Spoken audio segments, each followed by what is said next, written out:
Now let you know why I'm up here today. Well, as you know, today is Father's Day. You know, on Mother's Day, some kids will go up to their mom and then they'll say, "Mom, you sit in bed today. I will do the dishes. I will do the laundry. I will do the cleaning of the house and all." But you know, today is Father's Day, so I've decided to take the sermon for him.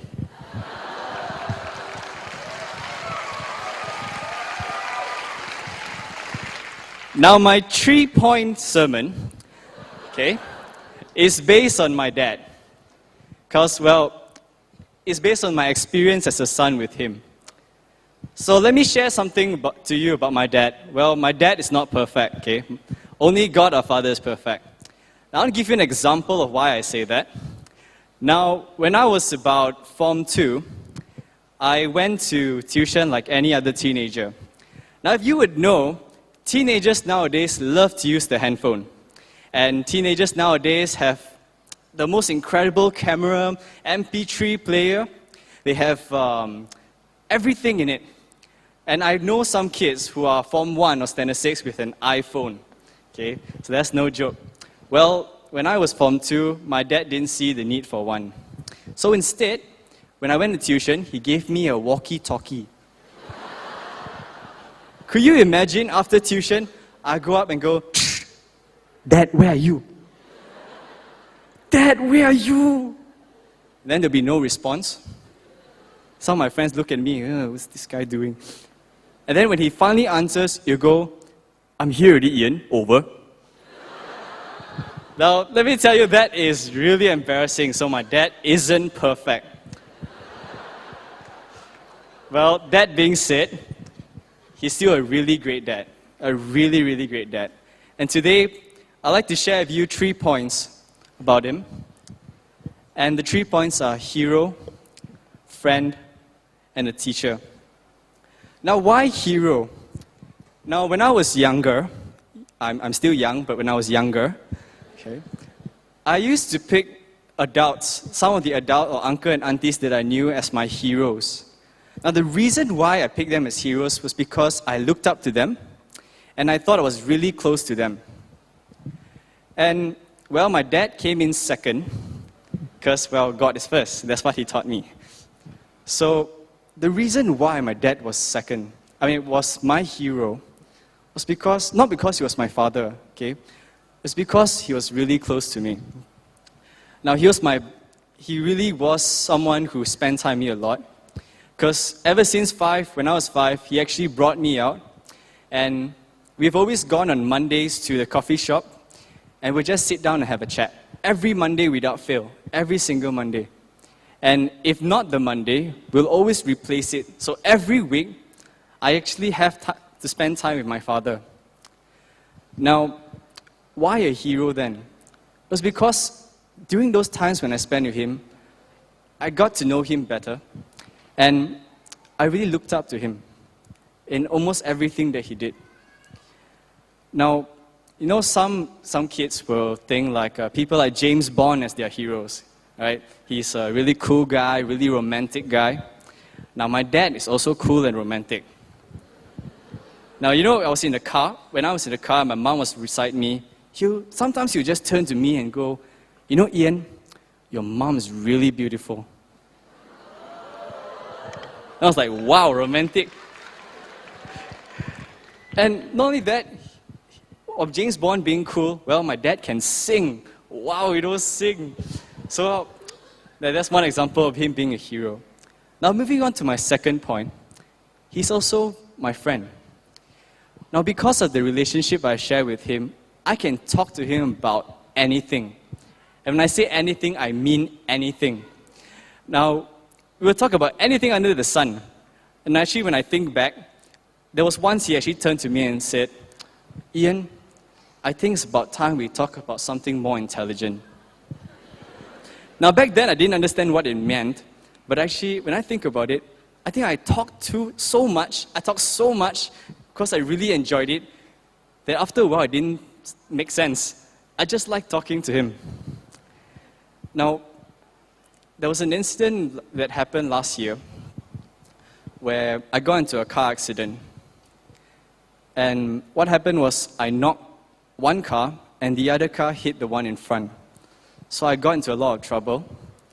Well, they reported it to the police, so I had to go to the police station.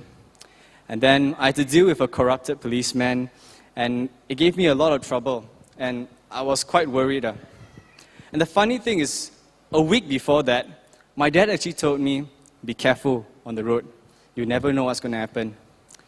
And I was like, no worries, Dad, no problem. I'm a very skillful driver. And then that happened. But you know what? When I was driving home from the police station with my mom, I was worried about what my dad was going to say. Because he did warn me. He did tell me beforehand. But I was just really worried. But you know, when I entered home, all he did was, "Ha, I told you so." And then he just laughed. You know, that laughter gave me instant peace. He was like a friend that encouraged me. And he just said, it's okay, just move on, just be careful in the future. So, you know, he's a really great friend to have. And I want to move on to my third point, which is, he's my teacher. He's both my earthly and my spiritual teacher. He teaches me many things. And most of the time is during those lunch breaks where we have, and he teaches me about whether it's the gospel or life skills or decision making. But you know, there was one lesson that I will never forget, no matter how long I live. I will never forget it. And he uses this phrase. When I was in secondary school, he always told me this. You know, Ian, relationship at this age will never last. And I was like, okay. And you know, when I asked my friends about what does your parents say about a relationship? Now, they would tell me their parents would go, no, you're not supposed to have a relationship at this age. But things were a bit different from my dad. All he said was, relationship at this age will never last. So I really believed him. And I went to school, and my friends like to ask me for advice sometimes. They'll come up to me and tell me their problems. And then one day there was this guy that came to me and said, Ian, I have a problem. I don't know what to do about it. And, this girl is too much. And all I said to him was, dude, relationship at this age will never last. And true enough, it didn't. So, yeah, he's really a great teacher too. Now, before I end, I'd like to just share with you one last story where he was all three characters to me. All three. And that is my recent cancer experience, where I had to go through the hospital to do a surgery twice. Now, going through it was no joke. And my dad has already shared it on the floodgates in his sermon. But the one thing he didn't share was what he did during that time. Do you know, no matter how hard it was, every time I was with him, all he did was smile and laughed. He never once showed me a worried face. All he did was cheer me up. You know, there was one morning after the surgery, about 2 days after, I was still feeling very weak. The post-surgery effects were quite bad. And I was actually feeling quite hopeless. But you know, my dad woke up. He was sleeping next to me. He woke up, and what he said to me was this: Ian, you snore very loudly. I cannot sleep. And just laughed. And because of what he said, I laughed as well, and it really rose my spirit up. At that point of time, he was really like a hero and a friend to me. Do you know that after the surgery, after the whole experience, I actually found out that without me knowing, he actually cried a lot at the sidelines without me knowing. But he was there to help me and give me a smile whenever I was feeling down. I remember there was also another night where I was feeling really hopeless. And then he shared with me this verse, which was Hebrews chapter 4, verse 16. It says, Let us then approach the throne of grace with confidence so that we may receive mercy and find grace to help us in our time of need. You know, even though I was going through all that, and he was going through a lot as well, he never forgot his role as a teacher to me. He continued to remind me that God was in control. So, throughout that whole experience, I was able to go through it with a smile, and today, I'm standing here happy and not worried at all because of the 3 characters he played for me.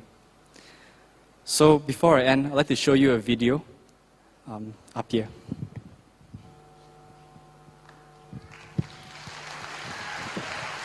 Dad, hey Dad. I want to be rich and good looking. I want to be rich and good looking. I'll need you to challenge me. I'll need you to challenge me to be rich in good works. To be rich in good works. I'll be focused on building my career at all costs. I'll need you to show me how to put my family ahead of work. I'll seek my own comfort and joy. I'll seek my own comfort and joy. I'll need you to teach me to honor God. I'll need you to teach me to honor God with my time and resources. I'll want to avoid hard conversations. I want to avoid hard conversations. I'll need you to show me how to speak the truth. In love. I'll find myself wanting to please the crowd. I'll find myself wanting to please the crowd. I'll need you to remind me that I should obey God. That I should obey God. I'll look for happiness in many different places.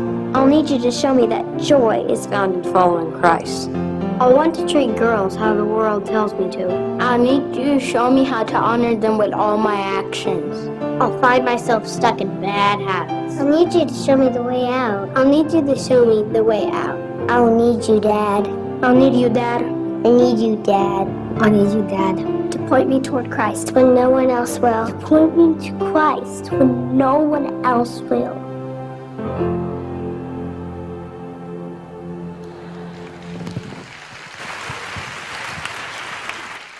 And that was my debut sermon. But now I'd like to introduce you to the real speaker of the day, my dad.